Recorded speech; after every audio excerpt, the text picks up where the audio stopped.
for your listening enjoyment, John Lund as Johnny Dollar.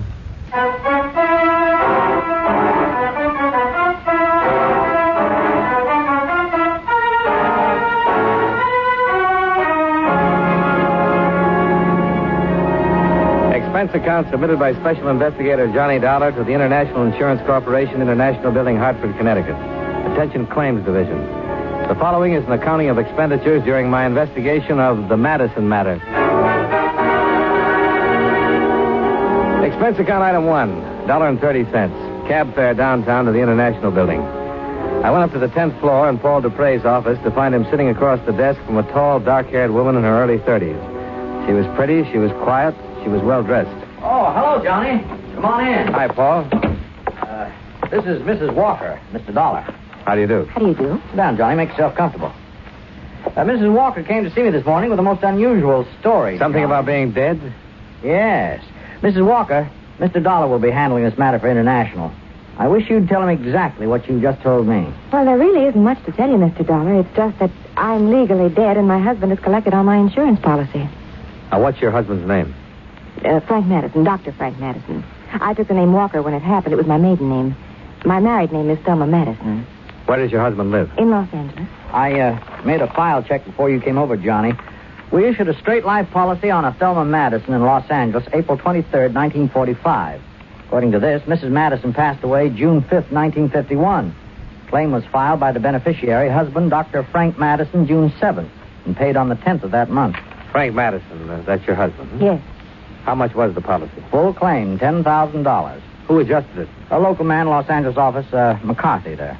How about a death certificate? Oh, yeah. Here's a photostat. Cause of death, coronary thrombosis. Here. Thanks. This is signed by a Dr. Willis Reed, Mrs. Walker. Do you know Dr. Reed? Yes, he's a friend of my husband's. They share medical offices. Suppose you tell me how it worked. Well, one night Frank had a patient who was in pretty bad shape. A girl had been drinking somewhat and saw his shingle and just came in the office. She said she was feeling badly. I was there helping Frank, acting as receptionist. The girl had a heart failure in the examining room. You mean she died? Yes, there was nothing anybody could do. It was one of those things. Anyone there besides you and your husband? No. Well, how did all this work out? Well, we looked in her purse and found an address for her in Jersey City. No Los Angeles address? No, so we put in a long-distance phone call to the place in New Jersey. It was an apartment. We talked to the manager there. I see. He told us that the girl's mother had died very suddenly 2 days before and that her daughter was out in Los Angeles and he'd been trying to locate her to ask her what to do with the body. What was the girl's name? Wanda Thompson. Go on. The man we talked to on the phone was quite upset. He didn't know what to do about the mother who had died in his apartment building, and he told us that the daughter was all she'd had in the world. In other words, Wanda Thompson was completely alone. Yes, as far as we knew. I see. Well, we didn't tell the man that she was dead, too. When Frank hung up the phone, he turned to me and said that we were in luck. I asked him what he meant, and he told me his idea. You mean to use her body? Yes, he called Dr. Reed and asked him to come over. Dr. Reed had never seen me, and he made out the death certificate. In your name? Yes, that's right. And your husband collected your insurance? Mm-hmm. Why? Well, he needed money. Seemed a good way to get it without too much trouble. Well, what was supposed to happen? Well, I don't know. We didn't plan that far. I mean, I thought that Frank would eventually close his practice and come to New York, and we'd be together again. Is that where you've been all this time? In New York? Mm-hmm. And your husband never joined you? No. Did he write you? Yes, for a while. Do you have any of the letters? No, I'm sorry. Do you know why he stopped writing? No. Why he never joined you? No. Is there any way that you can prove you're Thelma Madison? Well, not here in Los Angeles, I could. How? Well, people there know me. No friends I've had all my life. Were you ever fingerprinted? No, I don't think so. During the war, did you work in a defense plant, maybe? No. Did you ever have a postal savings account? No. How about a California driver's license? No, I'm sure I don't have my fingerprints on file anywhere. Mm-hmm. Would you be willing to furnish me with a list of names, people who'd identify you if asked to? People in Los Angeles? Yes. Yes, I would. You've been living in New York under the name of Thelma Walker since June 1951. Is that right? Yes. Where? 2218 East 57th Street. I still have my apartment there. Have you been working? Yes, as a laboratory assistant, Hyde Park Stations Incorporated. My boss is Mr. Platt. Oh, I put in a call to them earlier, Johnny. Mr. Platt said he's employed an assistant named Thelma Walker for the last 16 months, but she hasn't been in for a week or so. I described this woman to him, and he said it sounded like her. Mm-hmm. Did you get any of the insurance money, Mrs. Walker? Not a dime. Were you supposed to? I suppose so. Would you say that this whole thing was your husband's idea? Yes. Well, you're the one who seems to have lost all around, Mrs. Walker. Well, what did you expect to get out of it? Well, I did it for Frank. What about Wanda Thompson and her people, if she has any? She hasn't. Very few people in this world are without somebody, somewhere. Would you be willing to sign a statement containing all the information you've given me here today? Yes. You realize that if what you tell me is true, that you'll be criminally charged? Yes.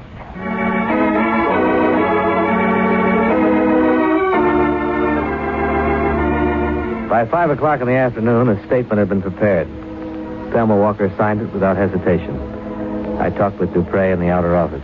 Well, Johnny, I don't even have to go up to legal to know that every word of this will have to be verified before we can take any action. Well, if half of it's true, we're in business. Oh? She didn't give us any good reason for coming here. Well, maybe she has a conscience. She wouldn't have done it in the first place if she had. In the second place, she couldn't have lived with it for almost 2 years.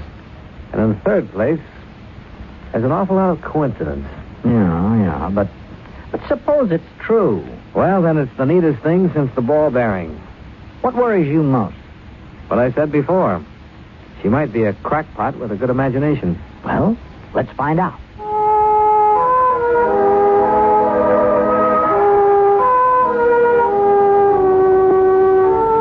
Expense account item 2, $38.14, transportation, Hartford to New York City. I checked my bag at the airport and took the limousine as far as the Waldorf. Expense account item 3, $3, cab fare and tip, to 2218 57th Street, Thelma Walker's residence. I talked to the manager. This is her apartment, Mr. Dollar. I see. How long has she lived here? July 1951. Good tenant? Very. Quiet. No drinking or parties. Wish we had more like Mrs. Walker. Do you know her very well? Just as a tenant. You ever talk to her? Not much. At Christmas time, we had a drink together down in my apartment. She seem all right? What do you mean? Normal. Oh, yes. Does she have any friends in the building that I could talk to? No, she doesn't. One thing she keeps to herself. Minds her own business. May I ask where she is now? In Hartford. New Hartford Hotel, if you want to talk to her about anything. I'll remember that. Do you mind if I look around? I'll have to stay with you.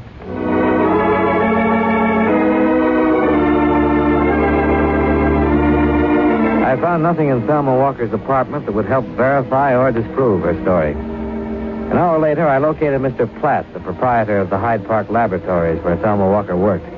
His answers concerning her conduct, habits, and attitude were identical with those of the apartment house manager. I checked with 2 people who worked with her. The same. By midnight, I was back out at the airport. Expense account item 4, $2.25. Long-distance phone call to Hartford.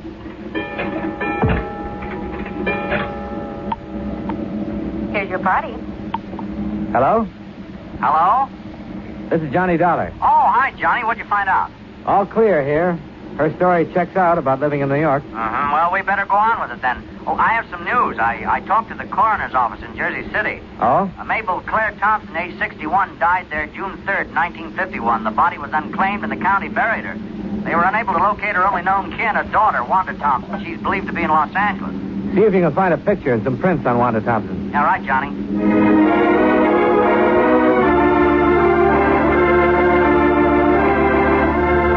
Expense account item 5, $185. Transportation, New York to Los Angeles. I arrived at 8:35 in the morning.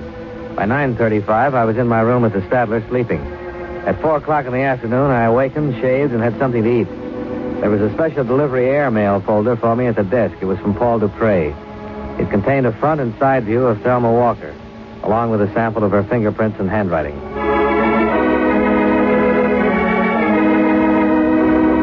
Expense account item 6, $15.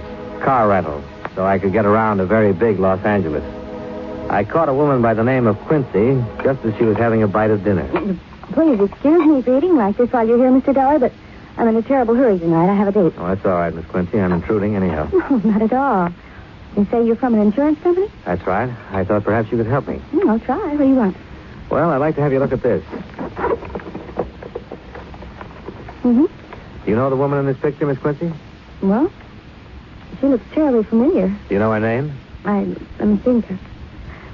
Yes, I know that girl. Of course, that was Thelma Madison. Frank Madison's wife? Yes, poor Thelma died a year or so ago, very suddenly. How well did you know her? No, we played bridge together occasionally. We went shopping. I used to work for Dr. Madison as a receptionist. How long ago was this? A couple of years ago. I quit to take the job I have now. But you did know Mrs. Madison? Yes, of course. She was in the office a lot of the time. And you're absolutely positive this is a picture of her? Well, yes. Is there any doubt? Well, we just want to be sure. Well, the poor girl's been dead almost 2 years. Aren't you sure?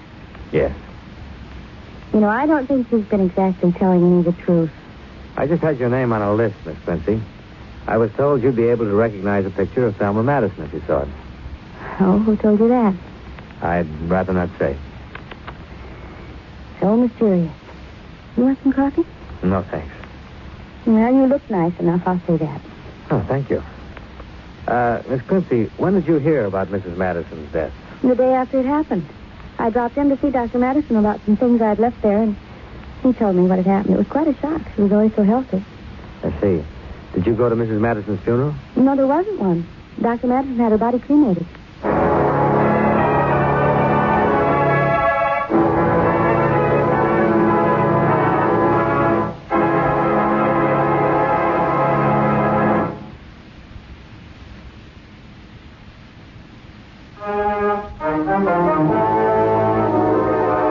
And now, with our star, John Lund, we bring you the second act of Yours Truly, Johnny Dollar.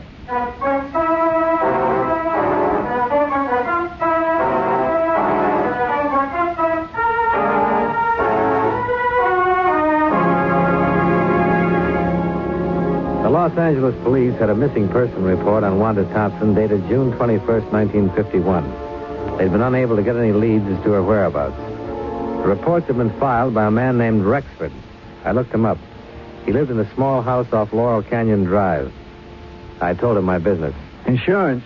Investigator. Oh. Well, come on in. Sit down. What can I do for you? I understand you once knew a girl named Wanda Thompson, Mr. Rexford. Yeah, that's right, I did. Don't tell me you know where she is. No, I couldn't say that exactly. Oh, you're looking for her, huh? Yeah. You been to the police? Yes. You filed a missing person complaint on her? Yeah, but they never did find her. Was she a good friend of yours, Mr. Rexford? Yeah, sort of. She was a nice little kid. Came from someplace in New Jersey. How long did you know her? About 3 weeks or so. How did you happen to meet her? I met her in a restaurant. She sat across from me. It was kind of crowded, and I don't get the wrong idea. It was just that we began talking, and we wound up going to a movie together. I saw her quite a bit for a while, and then she just up and disappeared without a word. That's about it. Do you remember when you last saw her? Sure, it was my birthday, June 5th. Went out and took in a play and had some drinks and food. I took her home, and she lived in a room over on, I think it was Berendo Street. 1480 West Brenda? Yeah, that's a Lusoid Court. That's the last I saw of her. Called a couple of times, and the landlady said she hadn't seen her around, and I went over there. We went in the room, found all of her things there, but she was gone. Finally got word and went to the police. Mm-hmm. She drink much? No. You think something happened to her? Well, I don't know. I mean, anything could happen. Why would a kid like that just walk away from all her clothes and things and not let anybody know about it at all? Did she know many other people in town? Well, I told the police that I didn't think she did. I never heard her talk about anybody else. I knew she'd only been here for a little while. She came here for health. Oh? Yeah, some kind of heart trouble. Needed the weather or something like that. Did you tell this to the police when you reported her missing? No, should I? Did she go to a doctor here? Oh, yeah. I saw him a couple of times while I knew her. Was his name Madison by any chance? Dr. Frank Madison? Yeah, that's it. Dr. Madison. He was the guy who was taking care of her.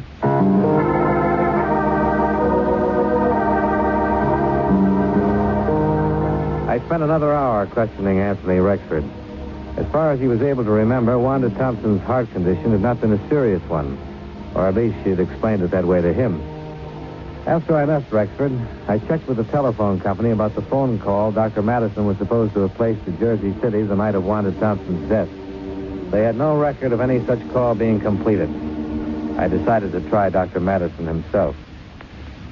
Well, what can I do for you, Mr. Dollar? I'm an insurance investigator, Doctor. I understand you once treated a patient named Wanda Thompson. Wanda Thompson? Wanda Thompson? I don't remember. What did I treat her for? A heart condition. Oh, well, soon find out. Thompson. Wanda. When was this? Oh, almost 2 years ago. I don't have the exact date.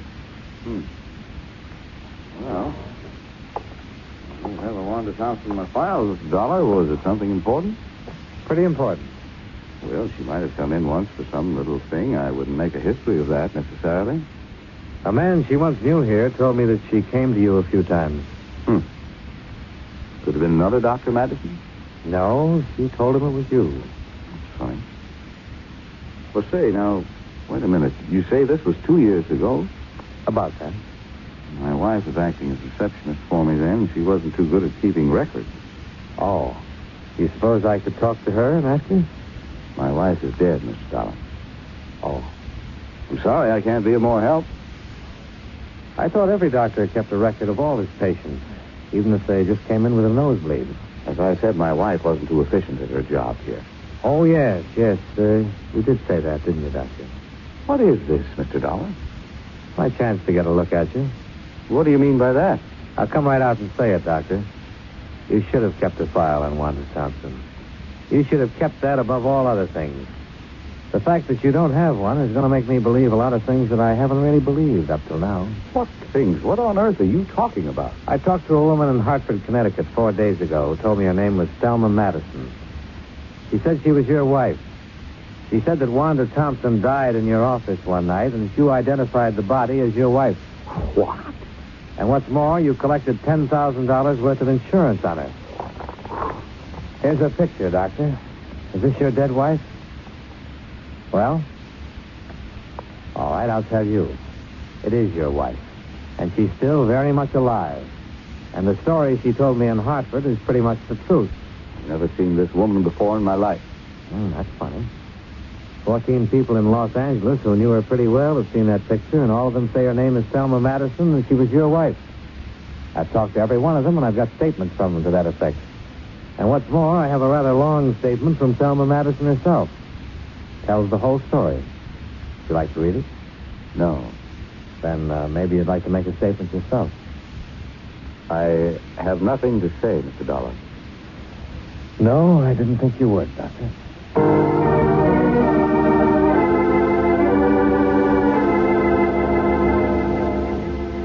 On the strength of the evidence already assembled, I preferred charges against Frank Madison and had him taken into custody.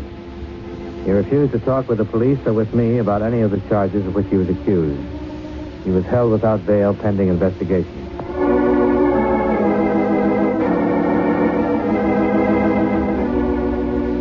Expense account item 7, $2.20, telegram. I wired Dupre to bring Mrs. Madison to Los Angeles as soon as possible in order to avoid a lengthy extradition procedure. They arrived the following day. I interviewed her once more. You say Frank's in jail? Yes. I suppose I'm to be arrested. Well, so far we have enough evidence to prove conspiracy against you two, and we'll prosecute to the limit on that. There'll be some other charges against him, business with the body and so on. Yes. But there's something else here I want to get straightened out. Let me read this to you. A girl whom we later found out to be Wanda Thompson walked into the office on the night of June 5th, 1951, and complained of feeling ill. She'd been drinking. My husband took her into the examination room, excuse me, where she died a few minutes later of a heart condition. Those are your words on this sworn statement. Yes. Let me go on. I had never seen or heard of Wanda Thompson until that night. I was with my husband when he placed a phone call to her home in Jersey City. He spoke with a man there who managed an apartment house, and so on. Mrs. Madison, that call was never placed. I was in the room when Frank made it. The phone company has no record of it. Were you in the room when Wanda Thompson died? No. Did you know that she was a patient of your husband's before that time? No. Well, I found out. I'll tell you, Wanda Thompson was one of your husband's patients. She didn't just walk in and drop dead. I talked to a man who knew Wanda Thompson. She told him about going to your husband for treatment. How do you explain that? I didn't know it. You said you were acting as receptionist. When she gave you her name, didn't you look into your index to see if you... No, I didn't at all. Now, look, Mrs. Madison. A lot of these things you told me have been true. But a lot of them don't make sense. Well, you wouldn't know anything about any of it if I hadn't come to you. Well, maybe that's so. But why do you think we've gone to the expense and trouble of checking all this? I'll tell you. Because it was just too good to be real. A girl alone and friendless in Los Angeles dying of a heart attack in a doctor's office. A doctor who needs money and has a wife who's heavily insured. It's too much for us to take. Even with a signed statement, it's too much to take. Wanda Thompson was a patient of your husband. She came in his office one day like anybody else. You or your husband took her personal history. And you noticed that she only had one relative in the world who'd be worried if she died. A mother way back in Jersey City. What are you talking about? I'm talking about a premeditated, planned murder. That's what I'm talking about. When that mother died suddenly, there was nobody to worry about poor little Wanda Thompson anymore. Nobody to ask questions about her. Am I right? Yes, you're right. Do you want to tell me about it? Warren had been in to see Frank twice before. He knew all about her. And that night when she came in the office, she said she just received word that her mother had died suddenly. She asked for something to make her sleep. Frank took her back in the examination room. Go on. A few minutes later, he buzzed me to come back. Wanda was lying on the table, dead. Mm-hmm. Frank looked kind of strange. Crazy. He said that Wanda had had a sudden heart attack and died before he could do anything. Well, I knew it wasn't so. There was a hypodermic on the stand. He'd given her something. I just didn't think he'd go that far. Hadn't he discussed something like that with you before? No, I swear he hadn't said a word to me before that night. And he had it all planned when he called me back in the examination room. He called Dr. Reed on the phone and told him that his wife was very ill and asked him to come over and help out. When Dr. Reed got there, he showed him that poor girl. He said it was me. And that's how Reed signed the death certificate? Yes. Where were you all this time? In Frank's office, I heard every word. But you didn't say anything? Well, no, I was too stunned by it all, I guess. When did you leave town? That same night. Frank made me. He said he'd handle everything. I accused him of killing Wanda, and he said that she just died there. But I know it wasn't so. Okay. You want a cigarette? Yes, please. Here you go.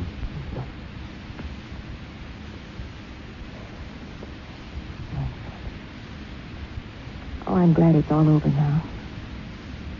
I'm terribly glad.